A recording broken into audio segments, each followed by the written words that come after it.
Una transición de terciopelo, pese a todos los pronósticos que auguraban que después de las elecciones y hasta la toma de posición pudiera haber un espacio de turbulencias o de inestabilidad por los reacomodos que tradicionalmente se dan, pero también por el impacto que pudiera tener la llegada de la izquierda a la presidencia de la República sobre los mercados. Nada de esto ha sucedido. ¿Cuáles y a dónde? ¿Cómo se ha sostenido esta transición de terciopelo?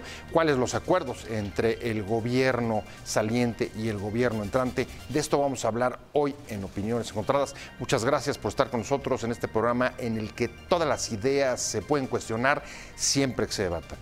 Soy José Buendía y le dejo mi Twitter, José Buendía MX. Ahí me pueden mandar sus observaciones, sus puntos de vista, sus comentarios. Y ahora, si me acompaña, vamos rapidísimo unas declaraciones y algunos datos para contextualizar y regresar aquí a nuestro foro a tener nuestro debate de hoy.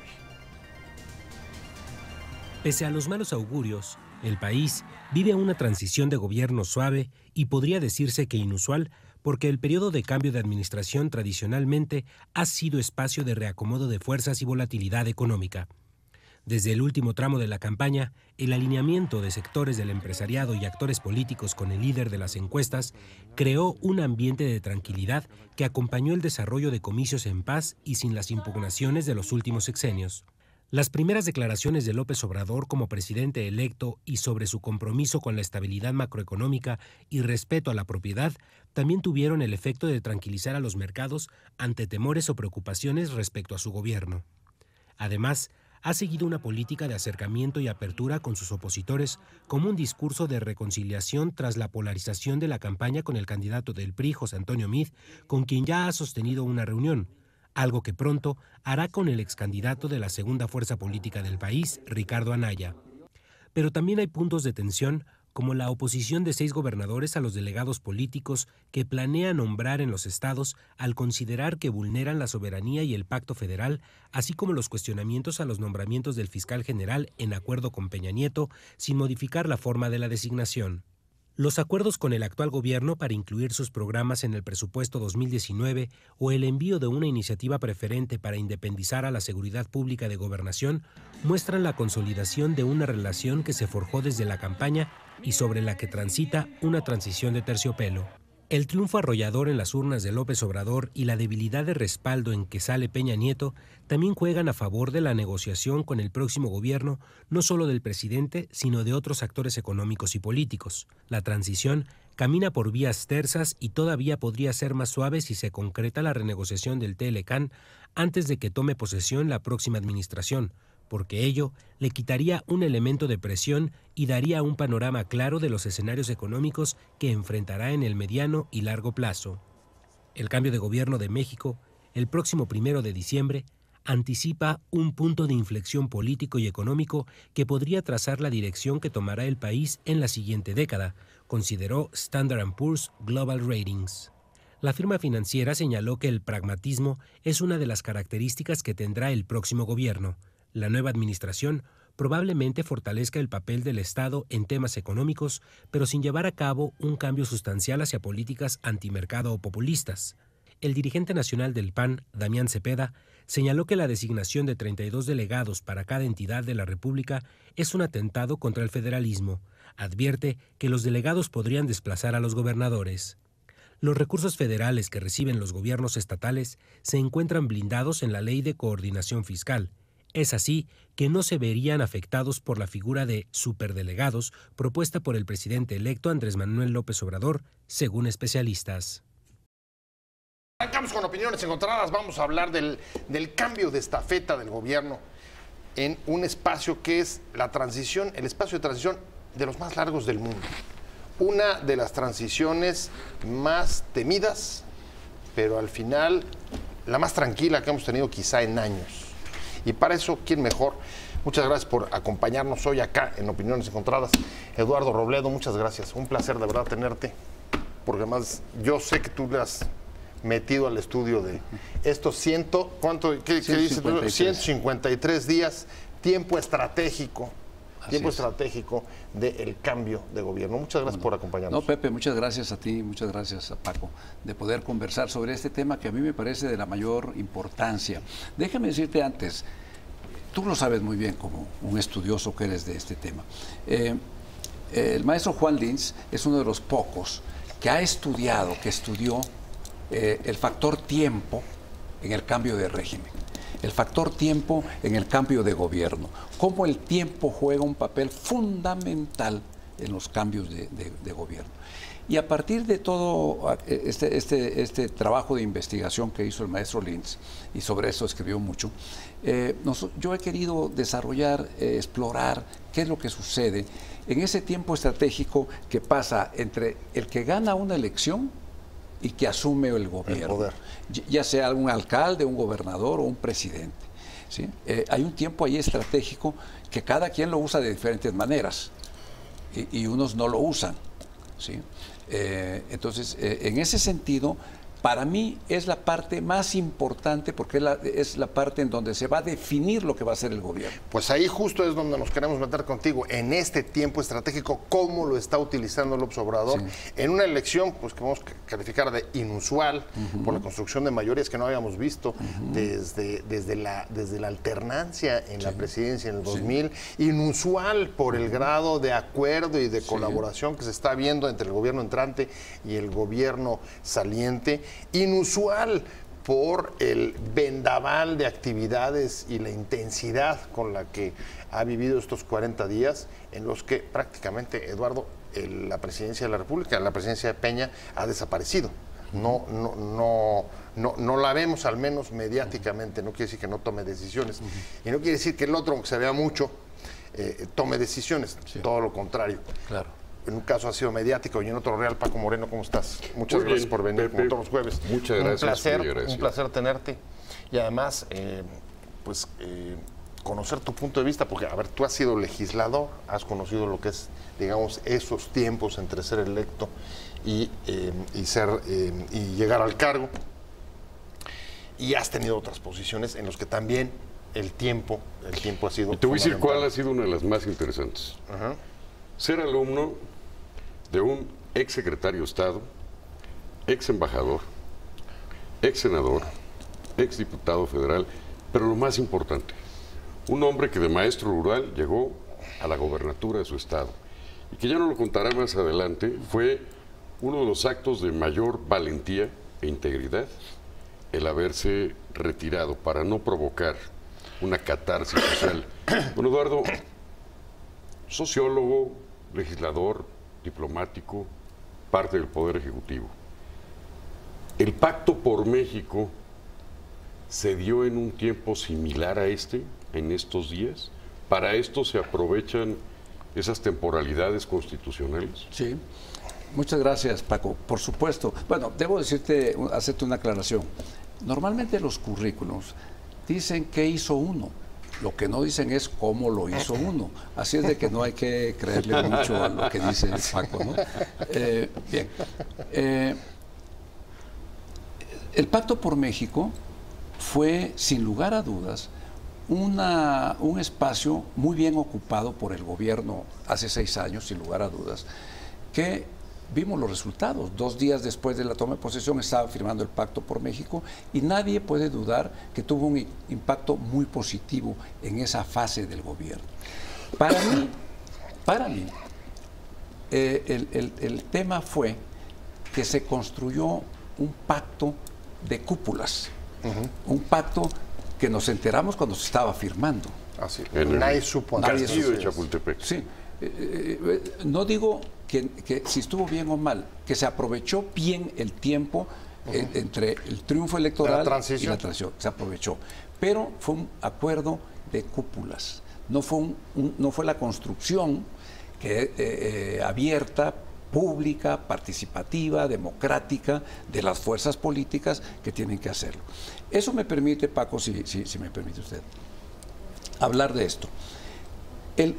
Quien gana el poder, quien gana la elección, tiene que definir 2 cosas fundamentales para mí. Dos. Primero, ¿para qué quiere el poder? ¿Para qué quiere el poder? ¿Y lo sabrán? Bueno, en muchos casos sí. Sin lugar a dudas, el presidente electo López Obrador tiene clarísimo para qué lo quiere. Correcto. ¿Sí? ha tenido 18 años de estarlo construyendo y tiene un proyecto clarísimo y sabe qué tiene que hacer. Pero después de que un gobernante define para qué quiere el poder, tiene que definir una cuestión. Quiere ganar la elección, cosa que ya hizo, y ejercer la autoridad o ejercer el poder. ¿Cuál sería la diferencia? La diferencia es que muchos gobernantes confunden autoridad con poder. La autoridad se le confiere, desde mi perspectiva, en el momento en que triunfa, gana la elección y asume el cargo. En ese momento tiene autoridad constitucional para una serie de actos, ¿sí? Y una serie de acciones que puede tomar de inmediato. Eso es autoridad. ¿Se puede gobernar con autoridad? Sí. ¿Los 6 años? Sí. ¿Es suficiente esa autoridad que le otorga el cargo para transformar a una sociedad? Yo digo no. ¿Por qué? Porque se requiere poder. Permíteme. Ahí hay una cosa que me gustaría aterrizar y es a partir justo de la experiencia del Pacto por México y el contraste con lo que hoy estamos viviendo. Pareciera, incluso tú lo comentas hace un momento, que decías, parte de las definiciones estratégicas de un candidato es saber para qué quiere el poder, antes que eso, poder alcanzarlo. Claro. Uno sintiera, Eduardo, que el nivel de acuerdo al que han llegado en estos 40 días después de la elección el presidente Peña y López Obrador venía desde antes. Es correcto. Que desde antes de la elección, digamos que comenzó a haber un ambiente de, por lo menos, menor enfrentamiento. ¿Ambiente social, Pepe, o entre las fuerzas? Yo creo que entre las fuerzas. Entre la presidencia y concretamente López Obrador. No los candidatos, porque ellos estaban en otra lógica. Y eso sedimentó el que en estos 40 días podamos ver algo tan inusual. Yo no sé si tú lo recuerdes en los últimos sexenios, el que el acuerdo permita no solamente meter ya temas en el presupuesto, como han adelantado que harán programas del entrante gobierno, sino incluso cuestiones pues, que llaman la atención, como el envío de iniciativas. La preferente del presidente. Mira, exacto. Para mí, si me preguntaras qué significó el 1 de julio, te diría yo, desde mi perspectiva, fue el haber logrado que el gran descontento, el gran hartazgo social haya tenido un cauce político, un cauce electoral. Claro.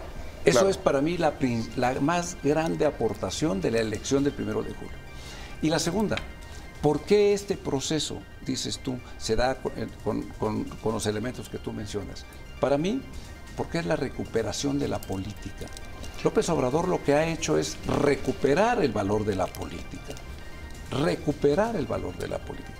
Yo no quisiera entrar a la parte especulativa de si hubo antes o después, no sé. Lo que sí es público es que a partir de que el 1 de julio gana la elección, ¿sí? El día 3 está sentado con el presidente. Eso es lo que... recuperar el valor de la política, voy contigo y me voy a ir a un corte. Recuperar el valor de la política y quiero decirlo... ¿Es la extinción de la tecnocracia? Exacto.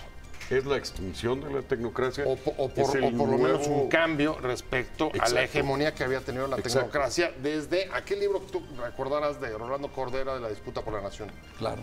Desde los tiempos de don Miguel. Ahorita nos va a contestar eso. Nos quedamos justo en la discusión sobre qué ha significado esta actitudes, comportamientos inusuales en una transición política como esta. Paco Moreno ponía el regreso de la disyuntiva de el viejo conflicto entre tecnócratas y políticos. Eduardo Robledo decía lo que está sucediendo más allá de si se encontraron, negoció Peña con Andrés Manuel antes y después de las elecciones, hay un regreso de la política. Sí hay, digamos, un cambio de coaliciones de poder, en el fondo, que explica incluso lo inusual de lo que estamos viviendo. Sí. A ver, pregunto. Sí, reitero. Que por cierto, yo pensé que venía un programa, no un seminario, porque esto puede durar 6 meses, ¿no? Para contestarte todas tus preguntas. Tú vienes. No, te decía yo Yo no sé qué pasó antes. Lo que sí sé es a partir del 1 de julio, porque todos los mexicanos lo vivimos.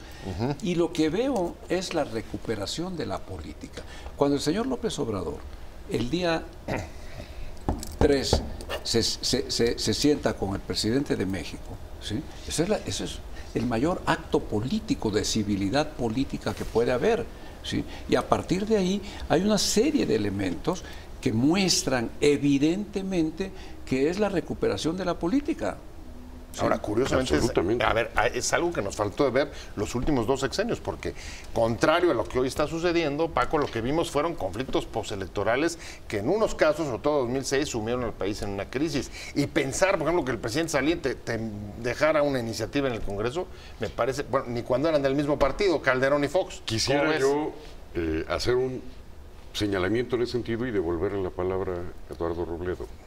No solamente es el principio de la extinción de la tecnocracia, es la revalorización de quienes se dedican al noble ejercicio de la política.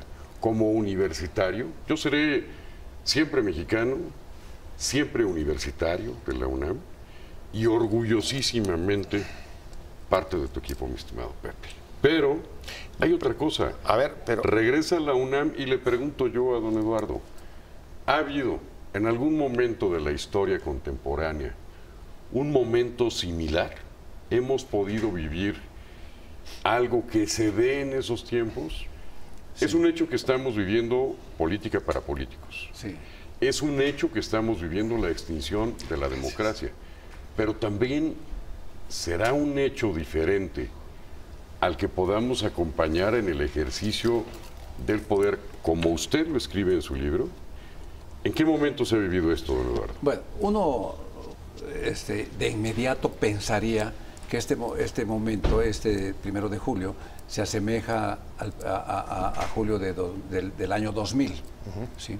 Para mí hay una gran diferencia, porque en el año 2000, que sin lugar a dudas es un año muy importante en el proceso de democratización de nuestro país, muy importante, la primera alternancia, nada más y nada menos, era un hartazgo político.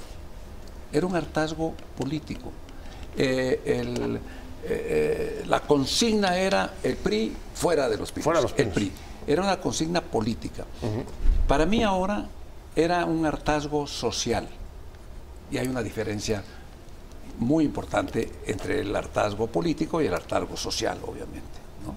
En el 2000 ya se da la primera alternancia, y este periodo de la elección de julio al año 2000, en esa alternancia, no es aprovechado por el responsable en ese momento. En ese momento. No llevó a cabo ninguna acción estratégica que le permitiera llegar el 1 de julio, digo, pero el 1 de diciembre en otras condiciones. A ver, ahí traes 2 cosas inéditas. El hartazgo social y la recuperación de la política. ¿Cómo valorarías que está utilizando estos 2 elementos el presidente electo, ganador en las urnas? Sí. Hasta ahora. Sí, yo creo que los ha utilizado primero con una gran precisión, ¿sí? Muy asertivamente cada uno de los pasos que se dan, ¿sí?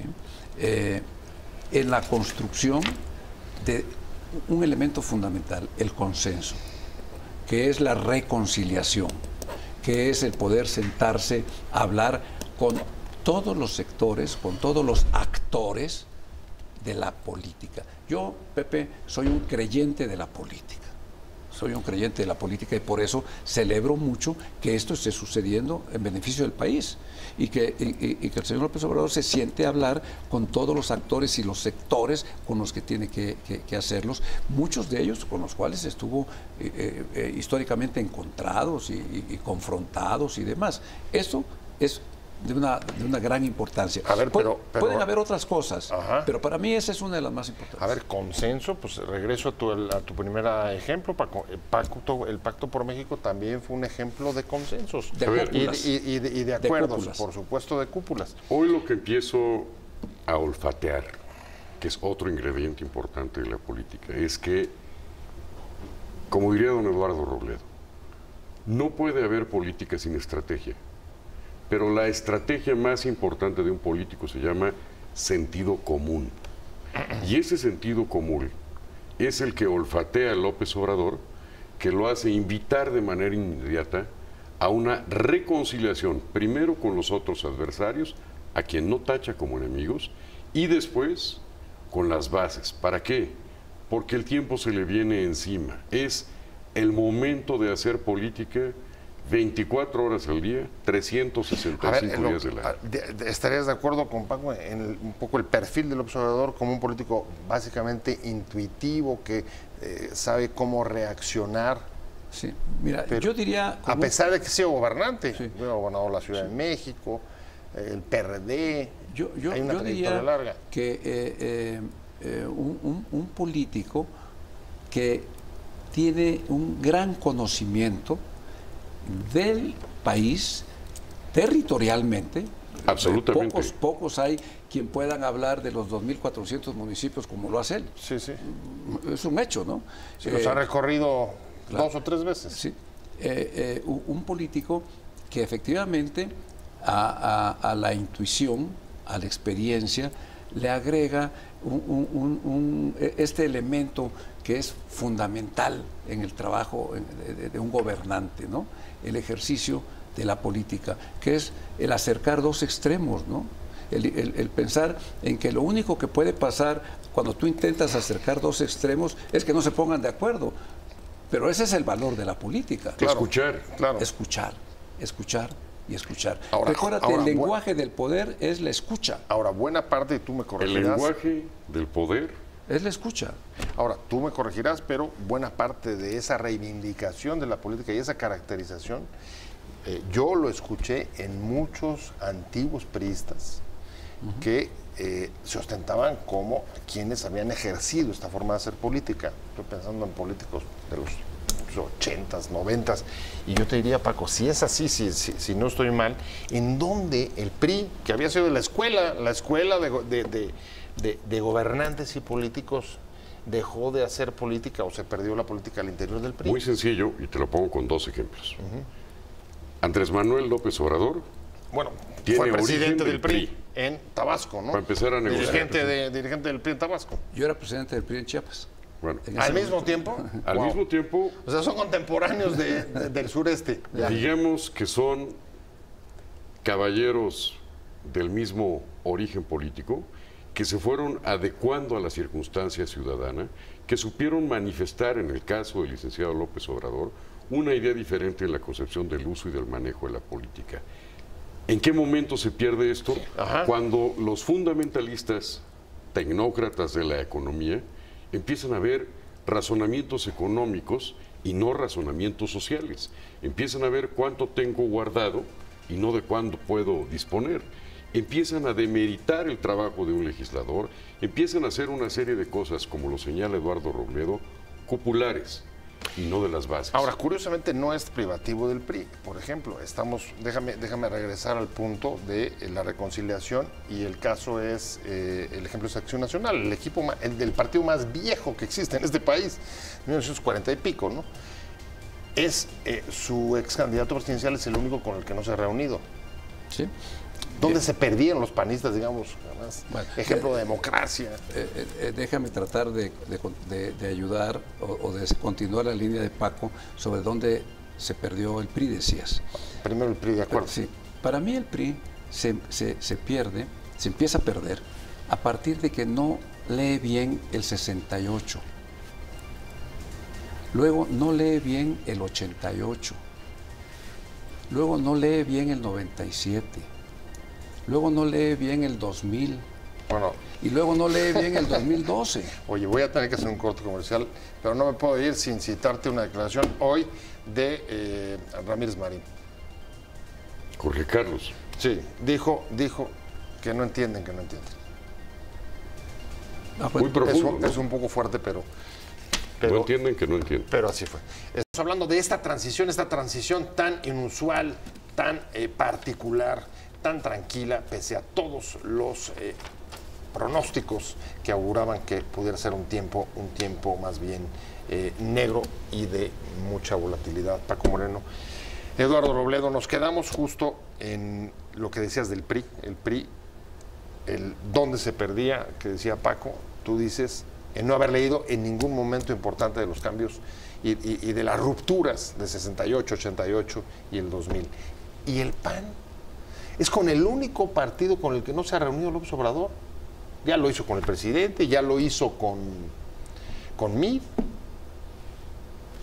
¿Qué le pasó al PAN? A ver. ¿Dónde se perdió la política ahí? Porque parece que la política no solo se perdió en un lado. Una humilde opinión. Vienes. La escuela de disciplina, perseverancia, que traen muchos que originalmente eran priistas, es el ejercicio real del poder, de la política. Y habrá que preguntarle a Eduardo Robledo cuál es la diferencia entre poder y autoridad. ¿En dónde se pierde el PAN? En su propia gastrointestinal lucha que tuvo. No supieron separar los grupos, no se han reencontrado, no sé si tengan voluntad para hacerlo. Pero lo más importante, los que quieren al país ya están trabajando. Yo lo dije aquí en un programa.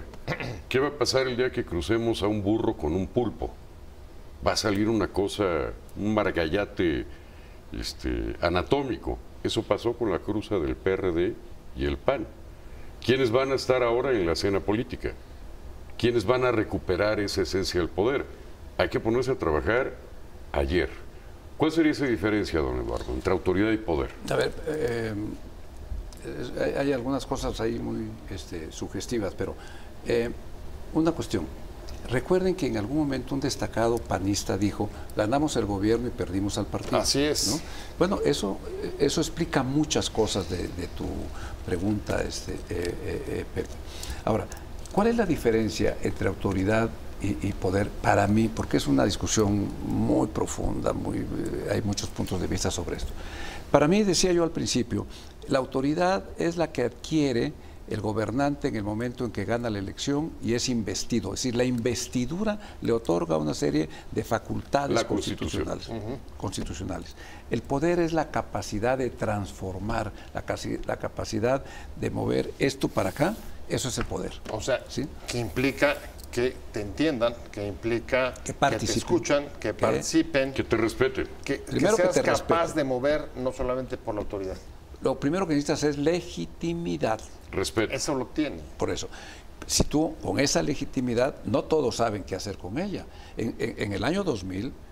el bono democrático de Fox. Pues, tenía la legitimidad de haber ganado, el nivel no de aprobación era nada. el 70%, empezó Fox su gobierno. ¿Qué sugirió? ¿Y qué hizo con él? Habría que preguntárselo. Pues dijo que tenía freno el cambio, que por eso no podía darse el cambio o la transformación. Sí.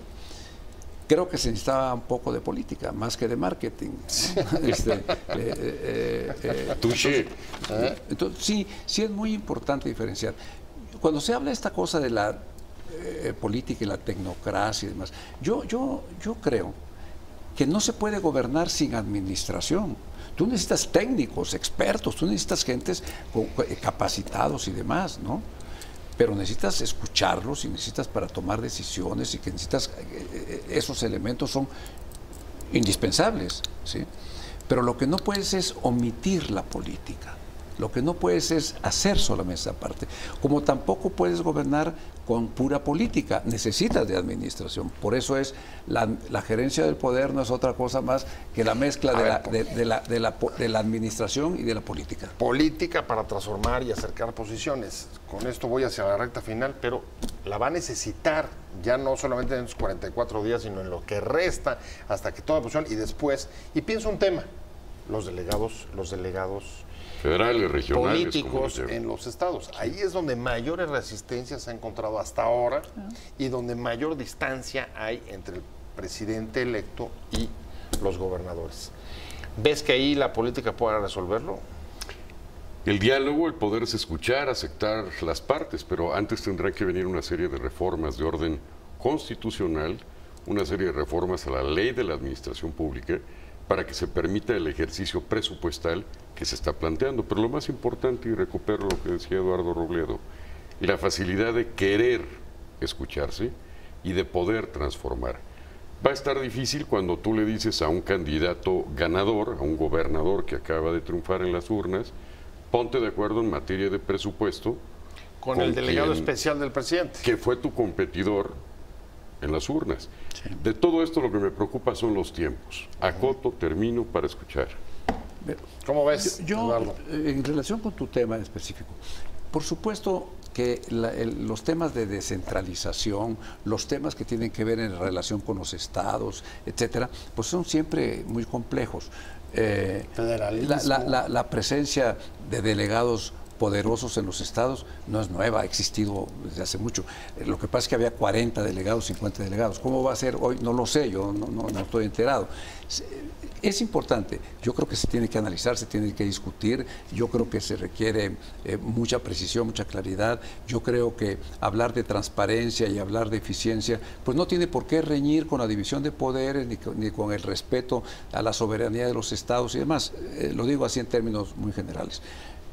Yo como provinciano, como sureño, yo estoy muy contento porque por fin la República va a voltear al sur, ¿sí?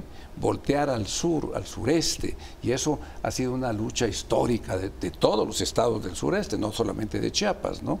Y eso para nosotros es es una gran oportunidad. Bueno, un país que, dicho sea de paso, se estaba, digamos, fragmentando. Sí, claro. Regionalmente. El TLC, nadie puede dudar de las grandes ventajas del TLC, nadie.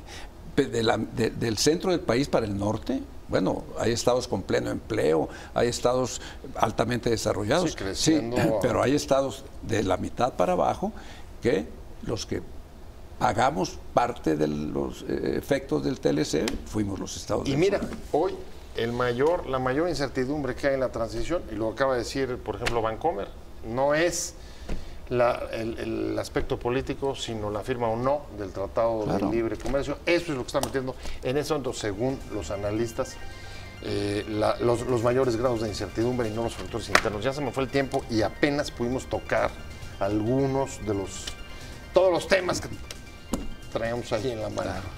Te vamos a volver a invitar, Eduardo. Mucho gusto, Pepe. Espero que nos vuelvas a acompañar. Con mucho gusto. Ha sido de verdad un placer, ¿no, Paco? Gracias. Absolutamente. Es un hombre que lo más importante que tiene es la familia. Tengo el honor de conocer a su máxima, irrefutable, auténtica y verdaderamente autoridad, la señora Alejandra, y es como veo de qué está hecho aquí. Bueno, no solo eso, y en sus tiempos libres escribe 500 páginas sobre cambio de régimen y esas historias. Muchas gracias. Muchas gracias, Eduardo, gracias de verdad, un placer haberte tenido y te seguimos invitando. Hay muchos temas que se quedan en el tintero. Muchas gracias, Paco Moreno. Pero sobre todo, muchas gracias a usted por haber estado con nosotros en Opiniones Encontradas. Nos vemos.